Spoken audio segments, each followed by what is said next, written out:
د پاکستان غنم د قابل د استفاده نه دي، هغه ډېره ناپاکي لري.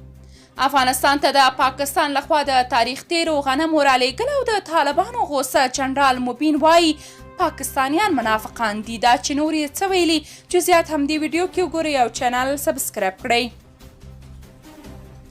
په افغانستان کې واکمن طالب چارواکي وایي چې پاکستان د مرستې په نامه د غنمو پر ځای افغانستان ته د غنمو پوستکي رالیږلي دي. په کابل کې د مرکزي سیلو د چارو مسؤل چې نوم یې نه دی ذکر شوی په یو ویډیویي وینا کې ویلي چې هغه غنم چې پاکستان د مرستې په نامه افغانستان ته رالیږلي دي له منځه تللي او د استفادې وړ نه دي.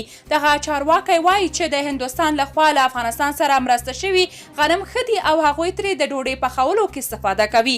دا لومړی ځل دی چې یو طالب چارواکی له افغانانو سره د پاکستان د حکومت د منافقت په هکله غږ پورته کوي. خو دا لا معلومه نه ده چې په افغانستان کې واکمن طالب نظام چې ویل کېږي واګې د پاکستاني مقاماتو په لاس کې دي خپل دغه چارواکی تر څه وخته پورې زغمي.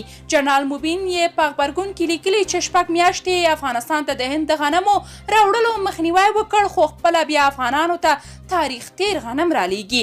دا د پاکستانیانو په منافقت دلالت کوي. هغه همداراز پاکستاني سناتور سره د خلیل حقانی د انځور په غبرګون کې لیکلي چې د چا د بغاوت سر تر پامیر رسیدلی او د چا ټیټ شوی سر د ملا تر تیره رسیدلی.